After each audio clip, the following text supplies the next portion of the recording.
நம்ம கான்ஸ்டிடியூஷனுடைய ரொம்ப முக்கியமான ஒரு விஷயம் என்னென்னா அடல்ட் ஃப்ரான்ச்சைஸ். இதை பற்றி கான்ஸ்டியூண்ட் அசம்பிளியில் வந்து நிறைய டிபேட் பண்ணாங்க. ஏன்னா நீங்கள் வெளியில் வெஸ்டர்ன் கண்ட்ரீஸ் எல்லாம் பார்த்தீங்கன்னாக்கா women for a very very long time were never allowed to even vote. ஒரு எலெக்ஷன் போது விமனால் ஓட் கூட பண்ண முடியாது. As I told you, because these are laws made by man, so therefore they will not allow women beyond a particular limit. But in the constitution உடைய speciality என்னன்னா, it gave voting rights to everybody.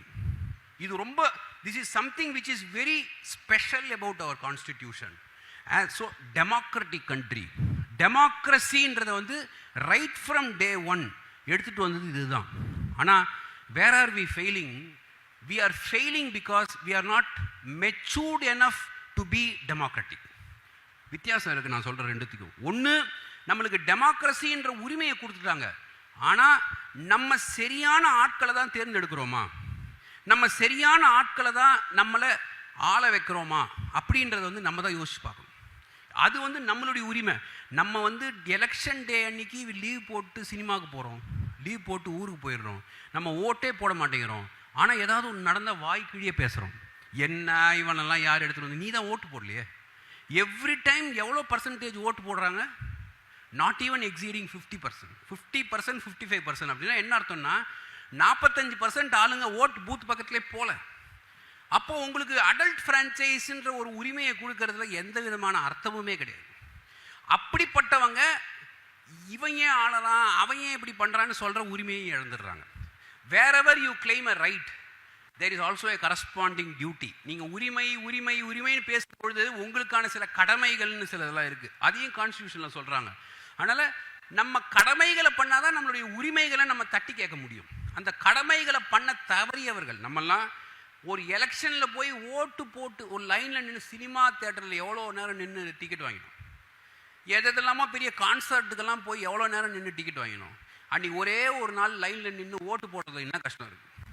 அதனால் now they have reduced the age to 18. இப்போ அவங்க எல்லாரும் ஓட்டு போடலாம், புதுசாக உள்ளே வரலாம். You can change the entire structure of this country, the entire thought process of politicians.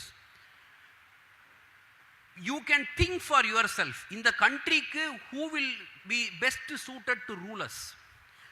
ஏன்னா கான்ஸ்டிடியூஷனில் there are 3 wings in constitution. One is the legislature, other is the executive, other is the judiciary. இந்த மூணா பிரிக்கப்பட்டிருக்கு கான்ஸ்டிடியூஷன்ல. லெஜிஸ்லேச்சர்ன்றவங்க சட்டம் அமல்படுத்துபவர்கள், சட்டத்தை இயற்றுபவர்கள். அவங்க தான் நம்ம elect பண்ணி அசம்பிளிக்கோ பார்லிமெண்ட்டுக்கோ அனுப்புகிற ஆளுங்க. ரெண்டாவது எக்ஸிக்யூட்டிவ், செயல்படுத்துகிறவங்க. செயல்படுத்துகிறவங்க யார்? ஐஏஎஸ், ஐபிஎஸ், போலீஸ், பல எக்ஸிக்யூட்டிவ் விங்ஸ், இவங்க செயல்படுத்துகிறவங்க. ஜுடிஷியரியோட வேலை என்னென்னா to ensure that every thing is under control. எல்லாம் சட்டப்படி நடக்குதா, எல்லாத்தையும் சரியாக செயல்படுத்துகிறோமான்றதை கவனிக்கிற வேலை ஜுடிஷியரியினுடைய வேலை.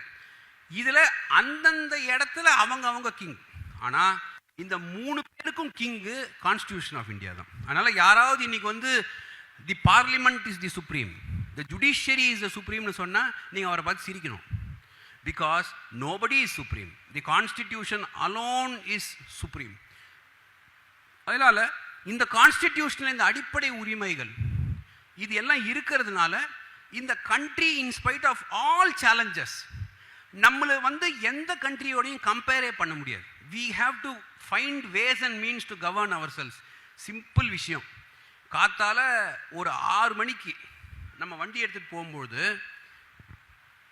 அந்த நம்ம அந்த இந்த லைட்லாம் எரியும், நம்ம டிராஃபிக் லைட்லாம் எரியும். ஆனால் நம்ம வந்து டிராஃபிக் லைட்டை பார்க்க மாட்டோம், போலீஸ் எங்கேயாவது பக்கத்தில் இருக்கிறான்னு தான் பார்ப்போம். பார்த்துட்டு இல்லையா அது ஏதாவது ஒன்று எரிஞ்சிட்டு போட்டோம் நம்ம கிளப்பிடுவோம் வண்டியை. நம்மளுக்குன்னு சில ஆட்டிடியூட் இருக்குது. நம்மளை வந்து ஃப்ரீயாக கொடுத்து ஏமாத்துகிற ஒரு விஷயம் ஒன்று நடக்குது இல்லை. எதனால் அதை பண்ணுறாங்கன்னு யாராவது யோசிச்சிங்களா? நான் சொன்னேன் இல்லையா, நம்ம country was continuously ruled by many for centuries together. நம்மளை வந்து ஆளப்பட்டவர்கள் நம்ம. அதனால் நம்மளுக்கு ஒரு விஷயம், நம்மளுக்கு அந்த அடிமைத்தனம் இருந்துக்கிட்டே இருக்கும். எல்லாத்துலேயும் போய் அப்படியே தேவையில்லாமல் ஒரு வெள்ளையாக இருக்கணும்னு பார்த்தா அடிமையாகிடுவோம், ஒருத்தன் இங்கிலீஷ் பேசினா அடிமையாயிடுவோம், ஒருத்தன் பவரான ஆள் டைப் போட்டு வந்தானா அப்படியே அடிமையாயிடுவோம். நம்மளுக்கு அந்த அடிமைத்தனம் எங்கேயோ நம்மளுடைய ரத்தத்துக்குள்ள நிற்கிது. இன்னொன்று என்ன நம்மள்கிட்ட இருக்குன்னா, நம்மளுடைய பசி பஞ்சத்தில் இருந்த சில ஜீன்லாம் இன்னும் நம்மள்கிட்ட அப்படியே இருக்கு. நீங்க பாருங்க, ஒரு இடத்துல சாப்பாடு போடுறாங்கன்னு வைங்க, சாப்பாடு இல்லாதவன் பசிச்சவன் அலைஞ்சிக்கிட்டு போனா தப்பு இல்லை, நல்ல 3 வேளை தின்றவன் அந்த லைன்ல எப்படி பிஹேவ் பண்ணுவான்னு பாருங்க போய். இது ஏன் நடக்குதுன்னா, fundamentally we have a problem. We have a problem with something is we have இத இப்படி இருக்கு இந்த ப்ராப்ளம் எவனோ கண்டுபிடிச்சிட்டான். கண்டுபிடிச்சிட்டு நான் ஃப்ரீயா உனக்கு லேப்டாப் கொடுப்பேன், ஃப்ரீயா உனக்கு வந்து குக்கர் கொடுப்பேன், ஃப்ரீயா அதை கொடுப்பேன், சைக்கிள் கொடுப்பேன். ஓ ஃப்ரீ அப்படின்னு நம்மள்ட்ட சொல்லக்கூடாது. ஃப்ரீன்னு சொன்னா நம்ம எவ்வளவு வசதியான ஆளா இருந்தாலும் வெக்கமே இல்லாம போய் நிற்போம். அங்க இல்லாதவன் போய் நிக்கிறது பரவாயில்ல, இருக்கிறவன் போய் நிற்கிறது. இதை நான் எப்போ ரொம்ப கண்கூடா பார்த்தேன்னா, எப்பயோ ஒரு வாட்டி வந்து இந்த சின்ன மினி டிவி ஒன்று ஃப்ரீயாக கொடுத்தாங்க. சின்ன மினி டிவி ஃப்ரீயாக கொடுத்த போது எங்கள் வீட்டில் பக்கத்தில் இருக்கிற ஆள், ஹஸ்பண்ட் வேலை செய்கிறாங்க, ஒய்ஃப் வேலை செய்கிறாங்க, அப்பாவுக்கு பென்ஷன் வருது, நல்ல வசதியான ஆளுங்க, போய் ரேஷன் கடையில் எப்படி பார்க்குறேன், இவங்க எல்லாம் நிற்கிறாங்க. ஏங்க நீங்கள் ஏங்க போய் மினி டிவி வாங்குறீங்கன்னு கேட்டேன். வேற யாராவது வாங்கி போயிட்டாங்கன்னா அவனுடைய ஆன்சர் அது. அப்போ எங்கேயோ வந்து நம்மளுக்கு அந்த ஃப்ரீயா கிடைக்கணும்ன்ற ஒரு ப்ராப்ளம் இருக்கு. அதனால இது ரொம்ப நம்ம தெளிவா இருக்கணும். ஒரு இல்லாதவனுக்கு, ஒரு கஷ்டப்படுறவனுக்கு, ஒரு பசியால வாடுறவனுக்கு, அவனுக்கு நம்ம எதையாவது கொடுக்கும்போது பரவாயில்ல.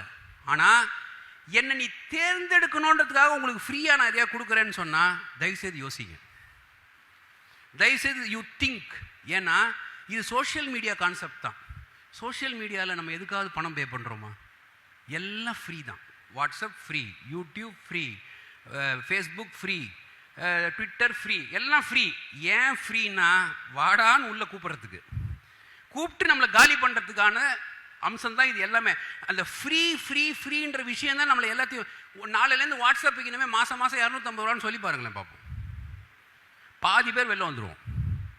இன்னைக்கு ஏன் நம்ம எல்லாம் அலைஞ்சின்னு போகிறோம், அதில் இப்படி போடுறது, இப்படி போடுறது, ஏமோ போடுறது, இதில் மாட்டின்னு முழிக்கிறதுக்கு காரணம் என்னென்னா, அந்த ஃப்ரீ ஃப்ரீ ஃப்ரீ ஃப்ரீன்றது வந்து நம்மளுடைய எங்கேயோ ரத்தத்தில் ஊறி போயிடுச்சு. நம்மளுக்கு எதை ஃப்ரீயாக கொடுத்தாலும் அலைஞ்சின்னு போய் நிற்கிது.